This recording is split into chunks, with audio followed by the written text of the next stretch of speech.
মঙ্গলবার সকাল 9:30 নাগাদ আলিপুর ট্রেজারি বিল্ডিং লাগোয়া নিউ অ্যাডমিন বিল্ডিংয়ে আচমকাই আগুন লাগে।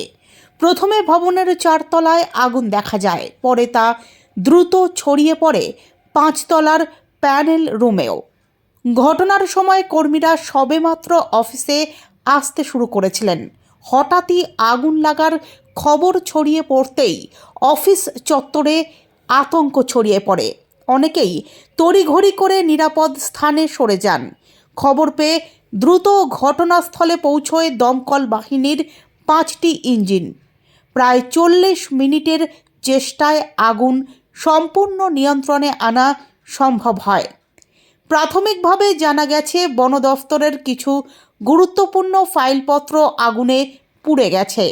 তবে এই ঘটনায় বড় কোনো ক্ষয়ক্ষতি বা হতাহতের খবর নেই। আগুন লাগার কারণ খতিয়ে দেখতে তদন্ত শুরু করেছে সংশ্লিষ্ট দফতর ও দমকল কর্তৃপক্ষ।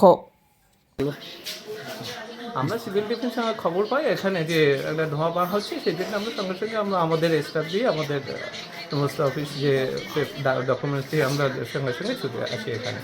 হ্যাঁ, কিন্তু আগুনটা আমরা যেটা জানতে পারছি এবং সমস্ত এটাই সিভিল ডিফেন্স, এখানে ওনারা সমস্ত এগুলোকেই দেখেন এরকম ন্যাশনাল ডিজাস্টার এরকম ঘটনা ঘটলে, এবং 3rd ফ্লোর থেকেই মেনলি সোর্সটা হয়েছে যেটা জানা যাচ্ছে। কটা ইঞ্জিন এসেছে?